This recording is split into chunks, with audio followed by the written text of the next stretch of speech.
Hello साथियों, जय हिंद। मैं दीपक आप सभी लोगों का स्वागत करता हूं अपने चैनल में जिसका नाम है जीएस बाय डीएस।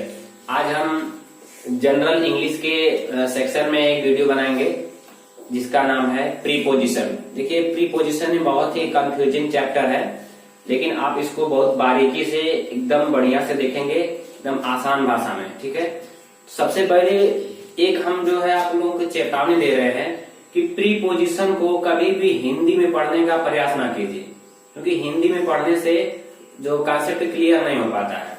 तो आइए देर ना करके शुरू करते हैं। जैसा कि प्रीपोजिशन देखा जाए तो इसके शब्द में दो शब्द छिपे हुए हैं, एक है प्री, एक है पोजिशन। प्री का मतलब होता है पूर्व, पोजिशन का मतलब होता है स्थिति। अर्थात ये जो प्रीपोजिशन होते हैं ये किसी पार्ट्स ऑफ सेंटेंस के पहले स्थित होते हैं, और इसकी डिफिनेशन क्या होती है कि ऐसे शब्द जो नाउन अथवा प्रोनाउन का अदर पार्ट्स ऑफ सेंटेंस से रिश्ता बताते हैं, संबंध दिखाते हैं। ठीक है, इसीलिए हिंदी में इसको संबंध सूचक अव्यय भी कहते हैं। प्रीपोजिशन में संबंध सूचक अव्यय। तो हमको हिंदी में नहीं समझना है, खाली हिंदी में जानकारी लेना है, समझेंगे अंग्रेजी में ये। तो इसको प्रीपोजिशन को हम लोग तीन कैटेगरीज कर सकते हैं, तीन कैटेगरी में लिख सकते हैं। जैसे पहला देखे हम लोग प्लेस, दूसरा लिखते हैं टाइम, तीसरा डायरेक्शन। ठीक है, प्रीपोजिशन को हम लोग तीन कैटेगरी में पढ़ेंगे, प्लेस, टाइम और डायरेक्शन। तो पहला हम लोग शुरू करते हैं preposition of place. Preposition of place, इसमें हम लोग पहला उठाते हैं ऑन के लिए। ऑन का प्रयोग कहाँ कहाँ पर हो सकता है? तो ऑन मतलब होता है पर, खाली ये समझने के लिए पढ़िए, कॉन्सेप्ट क्लियर रहेगा तो आप लोग कभी हिंदी के सेंटेंस समझ करके प्रीपोजिशन यूज करने में गलती नहीं करेंगे।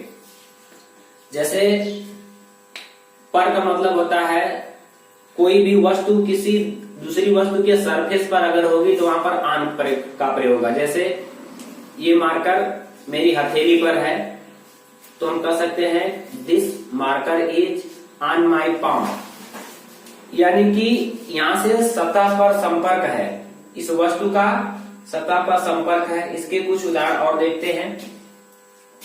The mat is on the floor, चटाई फर्श पर है, तो चटाई फर्श पर अटैच है, संपर्क है, उससे जो है टच है, उसके सरफेस पर, सतह पर, फ्लोर के। फिर the newspaper is on the table, newspaper है, अखबार है, वह टेबल पर है, यानी उसके टेबल के सरफेस पर है, उसकी सतह पर है। I am on the bus stop, यहां पर देखिए ये ऑन प्रीपोजिशन है जो मैट और फ्लोर से संबंध दर्शा रहा है, रिलेशन बता रहा है। फिर न्यूज़पेपर और टेबल, ये दो जो है पार्ट्स ऑफ सेंटेंस है, इन दोनों का आपस में लिंक कर रहा है, रिलेशन बता रहा है। कौन? ऑन। अब देखिए यहाँ पर I am on the bus stop, इसको बहुत ध्यान से देखिए, कंफ्यूजन वर्ड है। आई यहाँ पर प्रोनाउन है, बस स्टॉप जो है प्लेस है। बस स्टॉप एक कह सकते हैं कि पॉइंट ऑफ प्लेस है। यहां पर ऑन लगाना उचित है? बताइए, क्या बस स्टॉप कोई सरफेस होती है जिस पर मैं खड़ा हूं? I am on the bus stop, मैं बस स्टॉप पर हूं। क्या बस स्टॉप कोई वस्तु है, कोई चीज है ऐसी जिस पर मैं खड़ा हूं? नहीं, यहां पर ऑन का प्रयोग नहीं होगा, ये यहां पर गलत है, क्योंकि बस स्टॉप कोई ऐसी वस्तु नहीं है जिस पर कोई खड़ा हो जाए।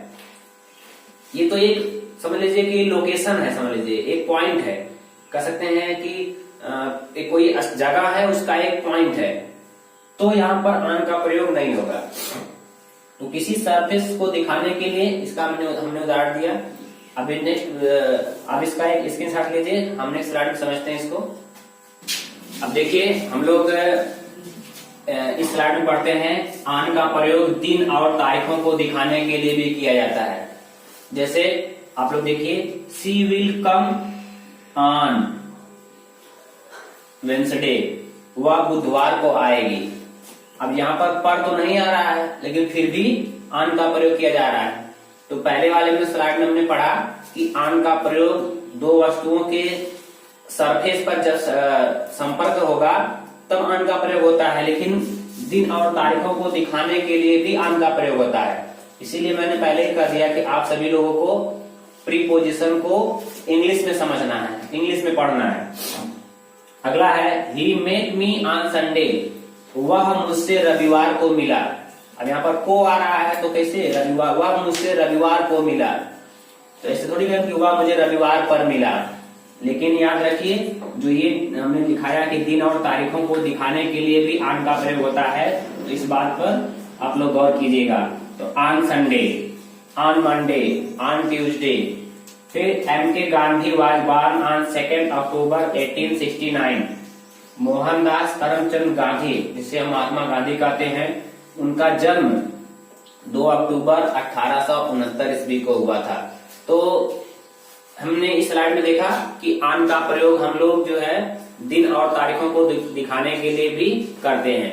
तो आप लोग इसका एक स्क्रीनशॉट लीजिए, देखते हैं नेक्स्ट स्लाइड में। देखिए अब हम लोग तीसरे स्लाइड में समझते हैं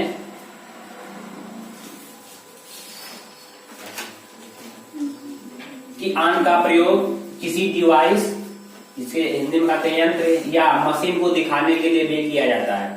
जैसे सी इज ऑन द फोन, वह फोन पर है। कहने का अर्थ यह हुआ कि वह फोन पर बात कर रही है, लेकिन इसका तात्पर्य नहीं कि वो फोन पर बैठी है। तो यहाँ पर क्या है, फोन एक डिवाइस है, फोन एक मशीन है, इस पर ऑन का प्रयोग किया गया है इसके सापेक्ष। इसका मतलब ये है कि वह जो है फोन पर बात कर रही है। अब इसका ये तात्पर्य नहीं निकालेंगे हम लोग हिंदी में कि वह फोन पर है या फोन पर बैठी है। यहाँ इसका मतलब ये होगा कि वह फोन से बात कर रही है। The show will be telecasted on television. Show will be telecasted, telecast मतलब होता है प्रसारित करना, टेलीकास्टेड मतलब प्रसारित होगा, यहाँ विल भी लगा ना।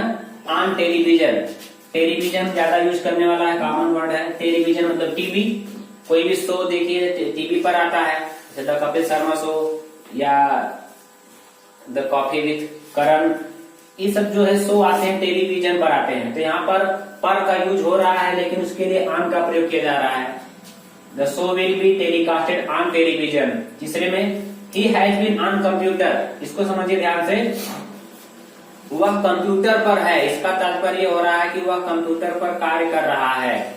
He has been on computer, यानी वह कंप्यूटर पर कार्य कर रहा है कुछ समय से।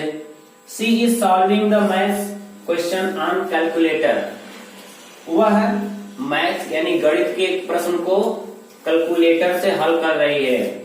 वह गणित के क्वेश्चन को, गणित के प्रश्नों को कैलकुलेटर से हल कर रही है।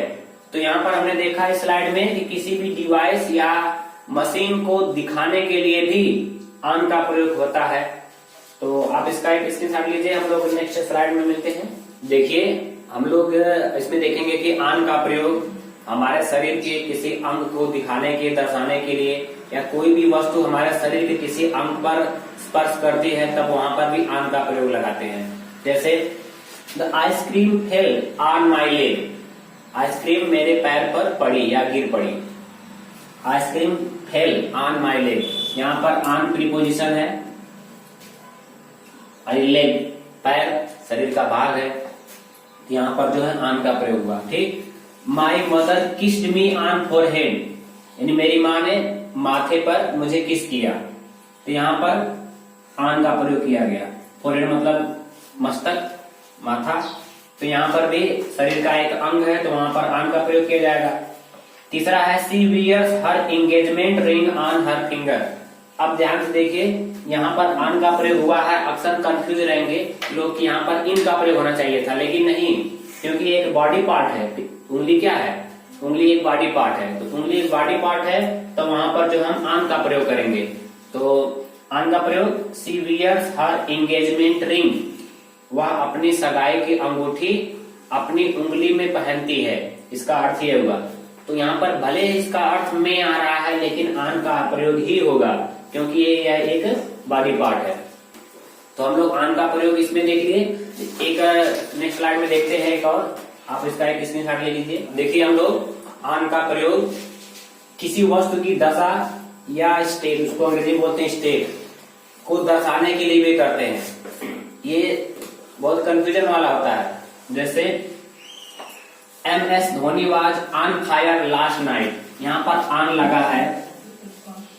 अगर हम देखें ऑन फायर, फायर मतलब आग होती है, यानी महेंद्र सिंह धोनी पिछली रात आग पर थे। इसका क्या मतलब हो गया कि वो आग पर थे? नहीं, यहाँ पर दशा का वर्णन हो रहा है। हम जानते हैं कि MS धोनी एक क्रिकेटर है और पिछली रात में जो है वो बहुत अच्छे से खेल रहे थे। तो यहाँ पर उनकी दशा का वर्णन करने के लिए एक मुहावरे का प्रयोग किया गया, मान चल सकते हैं हम लोग। MS Dhoni was on fire last night. दूसरा, the petroleum is on demand.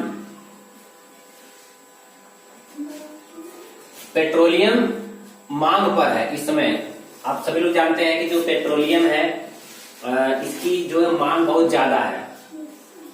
प्रत्येक घर में 2 गाड़ी, 3 गाड़ी, 4 गाड़ी प्रत्येक घर में है, तो चलेगी सब पेट्रोल से। तो पेट्रोलियम क्या है? डिमांड पर है, बहुत ज्यादा मांग पर है, इसलिए यहाँ पर ऑन डिमांड, ऑन का प्रयोग किया गया। ये दशा दिखाने के लिए, ये इसकी स्थिति है। अगला, she has been on bed rest. Bed अगर सी होता कि वह बेड पर, बिस्तर पर है, तो ऑन का प्रयोग होता, तो संपर्क होता, वहां पर सतह होता। लेकिन बेड रेस्ट यानी वह आराम, बेड रेस्ट का मतलब यह है कि वह इसमें बेड रेस्ट पर है, मतलब उसे आराम की आवश्यकता है, वह आराम कर रही है। She has been on bed rest, वह मतलब आराम कर रही है, उसको आराम की आवश्यकता है। तो इस प्रकार से हमने प्रीपोजिशन का पहला वीडियो कंप्लीट कर लिया है। हम अब प्रीपोजिशन के नेक्स्ट वीडियो मिलेंगे इसी तरह से, जिस तरह से हमने ऑन के बारे में पढ़ा डिटेल में बढ़िया से। वीडियो अगर हम प्रीपोजिशन को एक ही वीडियो में कवर करना चाहेंगे तो वीडियो बहुत ही लंबी हो जाएगी, तो आप भी बोरियत महसूस करेंगे। इसीलिए नेक्स्ट वीडियो में हम लोग मिलते हैं प्रीपोजिशन के। तब तक के लिए देखते रहिए हमारा यूट्यूब चैनल, जिसका नाम है GS by DS। और वीडियो पसंद आए तो इसे लाइक कीजिए, दोस्तों में शेयर कीजिए, और अगर आप हमारे चैनल पर नए हो तो इसे सब्सक्राइब करना बिल्कुल ना भूलें। मिलते हैं नेक्स्ट वीडियो में, तब तक के लिए जय हिंद।